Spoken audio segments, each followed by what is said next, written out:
What is up, everybody? Thank you for checking out my video. In today's video, I'm going to tell you all about this custom HPA Vsr-10 that I finally finished.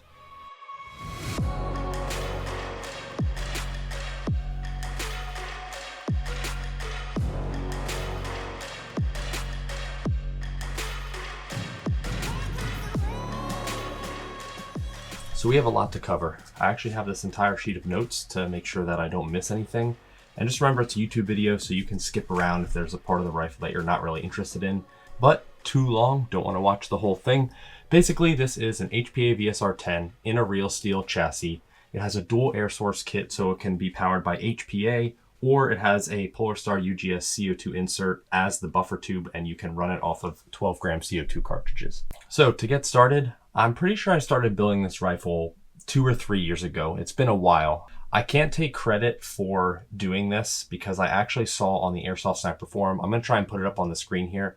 I'm pretty sure the user's name was Massimes or something like that, but he did basically this. He had a real steel MDT chassis and he milled it for the mag, because you have to mill for the VSR magazine to fit in the proper location.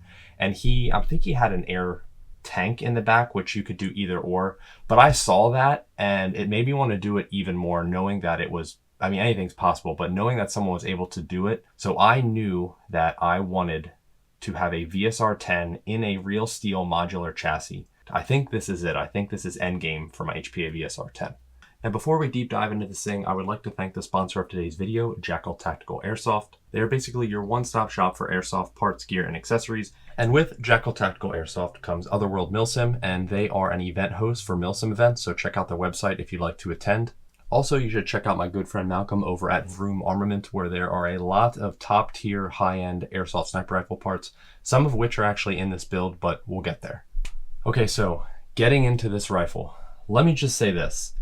If you think that you want to do this, you want to take a real steel chassis, something modular, and make a Vsr-10 drop into it, at this point, what I know now, I would avoid doing that, don't do it, and just get an Airsoft Marshall chassis. Airsoft Marshall, who I met as Masada on the Airsoft Sniper forum, has come a long way with the things that he can make. I have some of his parts in this rifle as well, but he has a modular chassis, and it is designed to do this, and it fixes a lot of the VSR problems like mag feeding and all the other nonsense. But he has a chassis that has AR buffer threads in the back. You can put an air stock or a tank, and if you want to do something like this, just look at Airsoft Marshall's website and get his chassis. But actually getting started, let's get the boring stuff out of the way first, which I think that the scope is pretty boring when you're looking at the overall build. I have this Discovery VT1. I got it on eBay years ago, and it just caught my eye because it looked cool. It's a cheap scope. You don't need anything crazy for airsoft, which I have other scopes that are overkill, but this scope was cheap. I think it was around $100 or less, and the sunshade looks cool. Now, it kind of defeats the purpose the way it has these holes in it, but I think it's cool, leaning towards the side of lightweight, saving like very few grams or whatever. I like the way that it's like cut and it's like kind of spiraled looking. It just looks pretty sleek to me. I wanted a black scope for this gun. I got Precision Reflex, I think is the company for the scope rings. I wanted something that fit a 1-inch tube because that's what this is, has the QD knobs, and it was the right height that I needed in the end. And then I have this Mischief Machine, I think that's the company, bubble level. And my favorite thing about their vials is you can get them in red, and I just like little red accents. That's one thing I was going for on this rifle, and that really just chef's kiss. So moving on, the first major piece that we're going to talk about with this rifle is the chassis. So the chassis, or the body of this rifle, is an MDT, which is Modular Driven Technologies. I believe they're out of Canada. They make a lot of real steel competition shooting parts. So it is an MDT LSS Gen 2 real steel short action rifle chassis. So in my opinion, the biggest roadblock with this build was making it take Vsr-10 magazines, because the Vsr-10 platform is not like any standard platform, whether it be real steel or airsoft sniper rifle chassis, and the magazine like sits further front. That's just where it is to fit the length of the cylinder and the Hopup location. So I sent the chassis with a couple other associated parts to my friend Max, also known as Silicone Sword, And I was like, look, this is what I'm trying to do. And I think he uses his grandfather's lathe, or he has his own now, but he's a wizard, man. He knows his shit. So he said, send it out to me. I'll see what I can do. So I shipped it to him, and he was actually able to successfully mill this to accept Vsr-10 magazines. Max, I thank you so much, because if you weren't able to do that, I would have never been able to complete this rifle. Now, just milling it so the mag fit was only the beginning. I dremeled a lot of shit on this rifle. So once he milled it and I got it back, he also messed with another magazine block for me, which is the one that I thought I was going to use. But the problem is the magazine block doesn't sit in the chassis, because this chassis is like a lot shorter height-wise. So everything is kind of exposed. So that's one thing I like. The magazine is out while I got it all to work, but now I don't need any type of mag pull. When I press the button, I can simply just grab the magazine. It's also a real nice feature that when you use the Action Army or the clear magazines, you don't have to flip the gun all the way over to see what's left. You can kind of just like look at the side. I didn't even know that it was going to work out like this, but it just ended up being perfect. The mag block that I used is from a Well MB10, and I also think the 11 or the 12, there's a couple of the MB series. The 10 is one for sure, where they have this one-off mag block, and it's a VSR compatible gun. But this one-off mag block that is its own standalone unit. Basically, the inside of the stock is flat. It's not like the Marui spec with the like JG Bar 10s, where it has the mold in the stock. But basically, you can take off this plate and the whole magazine and catch system comes off. So when you do any type of custom VSR-10 like this, I highly recommend using a Well MB10 mag block. There's ones like the Springer, which I think is the one that I sent to Max, but it just like, it didn't work, and it didn't like catch the mag how it should. So that's what I went with, and it worked out great. Other than that, it was just some filing here and there, front and sides of the mag well, and we were good to go. Also, on the front of the chassis, I have an M-LOK mag pull bipod. I usually like my bipods to be QD, but overall this gun is pretty light. I'll weigh it, I'll put the weight up on the screen. It's not too heavy for what it is, but with the whole back end of the stock, which I'll get into it's a little heavier than I wanted to be, but the looks make it worth it. Then with the MDT chassis, I went with an MDT carbon fiber grip, saved some grams there. Looks sleek, really comfortable, absolutely love this grip. And then obviously, I just got the correct magazine for this chassis. I did have to, shave it down a little bit, go figure, but the way the receiver sat, it kind of hit the magazine before it was seated in the chassis. But the airline sticks down, that's where I think was the best location that I could put it. So I just drilled a hole in the magazine and it kind of fits on perfectly. And then since this magazine doesn't actually feed the rifle because the VSR one is up further, this is the perfect place to house the small LiPo for the HPA engine. Everything fitment-wise in this rifle, like cramming all of the features in, was a very snug fit. Okay, so the chassis I think is one of the coolest features about this rifle because it's like a real steel modular one. But I want to move on to what I think is the second coolest feature of this rifle, and that is the buttstock. So the buttstock on this thing, she has an ass on her. I also knew going into this build that I wanted it to be HPA or CO2. I built a rifle years ago that could be HPA or CO2, but it was kind of janky. This, I made it a lot cleaner and did it in a way that I would call the right way. So I used a Polar Star UGS CO2 insert as the buffer tube. I was able to make that work because the regulator for it is mil-spec thread, which threads into the real steel chassis.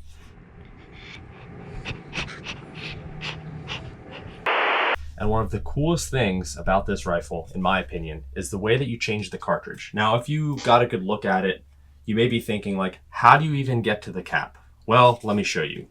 This stock, I forget the brand of it, I'll put it up on the screen. You can open it,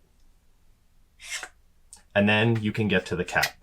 I saw this stock on Optic's Planet, and I knew that it is what I wanted to make work with this rifle.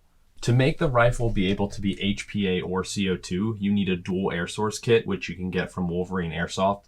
And there's just one of the fittings, it's like a one-way valve, so you can have one and not the other, and it's not going to leak and it's going to work properly. You shouldn't, or you're not supposed to hook up both at the same time, so don't do that. But you can have a rifle like this and you can have it run off of CO2. In my case, the 12-gram CO2 cartridges or HPA. I also got this little 3D printed shotgun shell holder, and I forget what gauge it is, but I kept buying adapters until I had one that perfectly held a 12-gram CO2 cartridge. And this is the one. It's sleek. I bolted it to the buttstock and it holds the cartridges perfectly. So if I am running CO2 and I don't have a lot on me, I can always carry one on the gun. Then when I want to change it, switch it, take the cap off, take it out, put the new one in. I'm not going to actually do it because I don't want to puncture a new cartridge. And one thing about the Polar Star CO2 inserts, they have like a dual thread system or something, as I'm struggling with it here. But once you get it and you're turning it, it like covers more ground and it's just so much easier. Nothing against Wolverine. I'm not sure if they ever fix this, but the Wolverine CO2 systems, I don't like the twist lock cap because you always have to adjust the puncture point. This Polar Star setup is just way better in my opinion. One thing that I was worried about when I put this stock on is the regulator for the CO2. So you actually technically need 2 regulators if you want this full setup. If I'm running HPA with a tank on my back, I have the regulator there to adjust the output. But the stock also has a regulator and you kind of adjust that and chrono it to get it. There's no gauge for it. I don't know if you can get one with like a sight glass thing, but the regulator threads into the chassis and then the CO2 insert threads onto the regulator.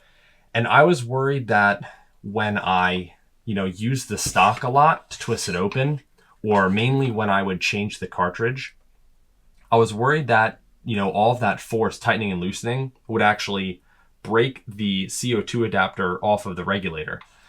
So I wanted to find something to clamp them together. I did find something that worked perfectly, and it is this specific brand. I think it's Section 8. I don't know, it has a little 8 on it, but it's a specific brand and size bicycle seat post clamp. The regulator is like 1 or 2 millimeters smaller diameter than the CO2 insert. So I was going to shim it, but this specific seat clamp has a lip on it in the exact spot that I needed it. So it, clamps to the regulator and then steps up to the CO2 insert. It's just one of those things that it's almost like it was designed for this, even though it's a completely different part. So now I'd like to move on to the upper. It has an Airsoft Pro Vsr-10 receiver.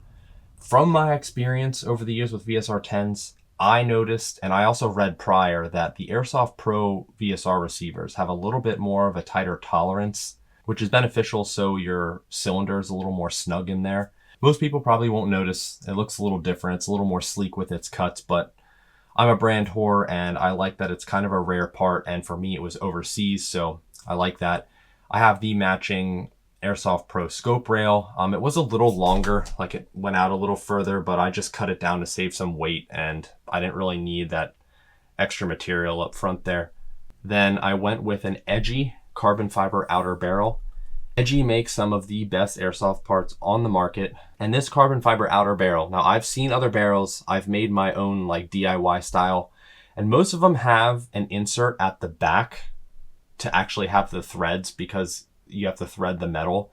But Edgy threaded carbon fiber, and I'm not saying that's unheard of, but because the outer barrel is so thin, I think it's crazy that he was able to thread it. So you can actually thread this carbon fiber outer barrel into a VSR-10 receiver.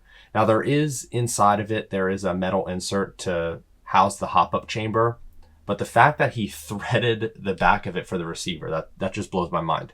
Up front, as always, if you've seen any of my other videos or rifles, I always like to run a silverback muzzle brake. This one in particular, it adapts to 14mm negative, and then you can thread any of the silverback suppressors that are 24mm positive over it. That way, all of the different silverback suppressors I have, I can interchange them for all of the airsoft rifles that I have. Then also up front here, I just have a mount around the outer barrel so I can run a GoPro as a selfie cam when I do my gameplay videos. I'm actually going to take the scope off here so I can show you my TDC knob. I'm going to get into the actual details of the TDC or top dead center mod for the Hopup later, but on top of the carbon outer barrel, I have my own custom TDC turret and base. I used a Jack Daniels bottle cap for my knob. One thing that I didn't want to forget, this is something that I read years ago on the Airsoft Sniper forum. I saw someone, they did a build, and they mentioned about a floating outer barrel. So essentially, the receiver always bolts in place, but when you have the VSR-10 and you bolt it from the mag block and the receiver, it will actually bow and then it won't have your cylinder aligned, and it can cause all types of issues. I went into a little bit in another video, but somebody had a rifle that they built and the outer barrel was floating. So they actually cut the stock, essentially how I have this here on the bottom. So my rifle, the action is bolted into the chassis, but it's only in the back at the receiver. There's a bolt on the bottom that threads in the receiver, and then I use this big bolt here to hold the tail of it down. But the mag block and outer barrel are not bolted in place. It threads into the receiver and it's held in with set screws. I don't know if you can see, but I can actually push this and the whole thing is solid, but the outer barrel is floating. And somebody did that and they said that they saw improvements. It made it so much easier to put this rifle together. But I went that route, so I'm curious to see how it works out. So now we can move on to some of the more juicier upgrades, which are the internals. So inside this rifle, I'm not really going to gatekeep anything. It's nothing super secret, and I haven't even really stretched its legs yet. So we're going to start with the trigger. This trigger, the amount of dremeling and grinding and filing I had to do to get this to work for so many different reasons was insane. I saw a trigger at some point, and it is what I call a competition looking trigger. And that is what this is. This is a real steel Timney parts. Timney is a company that makes competition triggers. And I saw one of the shoes, which is this red anodized piece here. There was a shoe kit and it had all different shaped ones. And I like this one. It's just the center curved one. I wanted this trigger on this rifle for this HPA build. So I was determined to make it work. Long story short, I got it to work. I got the trigger pushed back a little bit to where I think is the perfect location. It also feels like the right location when you're pulling the trigger, which, by the way, this thing is a hair trigger. It is such a short pull, a little dangerous, but I love it. So the cylinder is called a Maple Leaf Black Mamba cylinder, and it has like a honeycomb cut on it.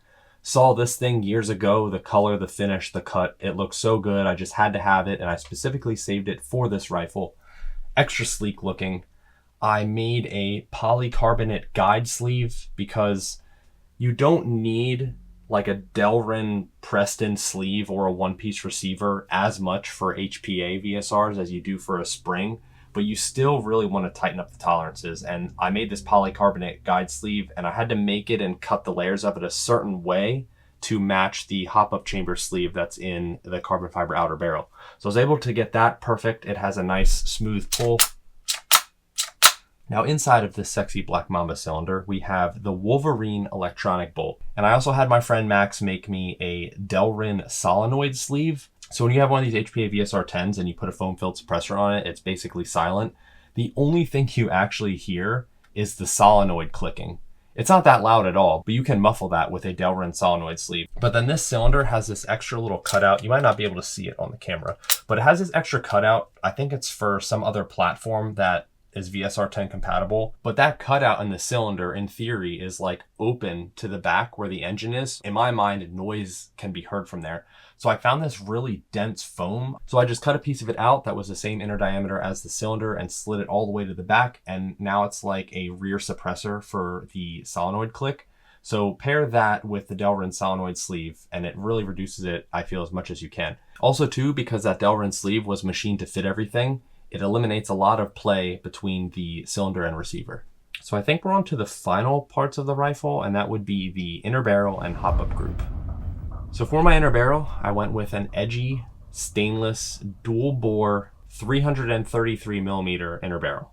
There is a Delrin inner barrel spacer inside of the carbon fiber barrel. And then for the bucking, I went with a Modify X range. I actually talked to Edgy or one of his guys. I talked to Airsoft Marshall, and I was just trying to like ask around people I know that are experienced with VSR-10s, like what they think is the best Hopup combination. And a lot of guys said that the Modify X range was. Now, I don't think it's required, but you should have the larger X-range cut window in your barrel when you run the X-range bucking. It's kind of like, you know, that's how it's designed to work. So I also have the larger X-range window cut in this Edgy barrel. You can have Edgy do that when he builds you a barrel. I have not messed with the X-range bucking much at all, so I'd like to give it some time before I actually give my opinion on it. But a lot of the pros that I talked to say that it's really good, so I trust that. For the Hopup chamber, I just went with the Old Faithful Action Army, but I sent that to max as well.